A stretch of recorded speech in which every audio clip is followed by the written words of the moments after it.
Good afternoon. कल रात को इतना थकने के बाद, रात को इतना 1-2 बजे तक घर आने के बाद मेरी सुबह डायरेक्ट आफ्टरनून में हुई। तो धृति को दिया खाना और मम्मी और बुआ लोग सब रेडी होने लगे थे क्योंकि उनको जाना था शाम आरती के लिए। तो बच्चे देखो सब रेडी होके बेड पे पड़े हैं। तो ये दादी आई सबसे पहले अपना फिट चेक देने के लिए, जो काफ़ी अच्छी लग रही थी। पीछे पीछे बुआ भी आ गई, पूछ रही थी कैसी लग रही हो बताओ। बुआ भी काफ़ी अच्छी लग रही थी और फिर मम्मी भी आ गई। मम्मी भी आके पूछी, मम्मी भी काफ़ी अच्छी लग रही थी। फिर ये लोग निकल गए थे घाट के लिए। घाट में देखो कितना भीड़ है, सब लोग आए थे शाम आरती के लिए। और झारखंड का ये बहुत सबसे बड़ा पूजा होता है छठ पूजा, तो बहुत ज़्यादा भीड़ थी। उसके बाद ये आंटी के थ्रू ही हम लोग गए थे। तो आंटी का मम्मी वीडियोस ली काफ़ी सारा। मैं तो नहीं गई जा पाई थी वहाँ पे, तो मम्मी मेरे लिए वीडियोस लेके आई थी।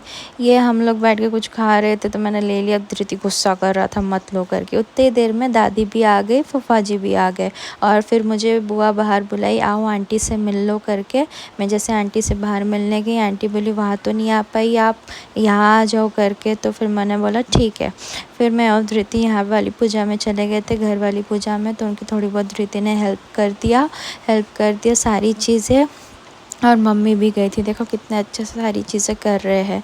फिर ये सारी दिया में घी डाल के सबको जला लिया अच्छे से, क्योंकि कल तक जले रखना था। तो सारे आंटी लोग ही कर रहे थे, तो ये मेरे लिए फ़र्स्ट टाइम था।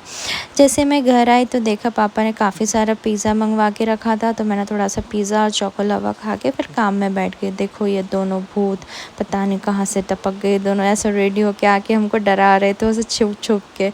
उसके बाद फिर हमने अपना किया काम ख़त्म करने के बाद सब मैं अंदर गई तो देखा बुआ अपनी ज्वेलरी निकाल रही थी कि कल सुबह क्या पहन के जाना है, क्या निकाल रही थी। और मम्मी को उसी टेंशन में सर दुखने लग गया। धृति ने थोड़ा सा मम्मी का हेड मसाज दिया।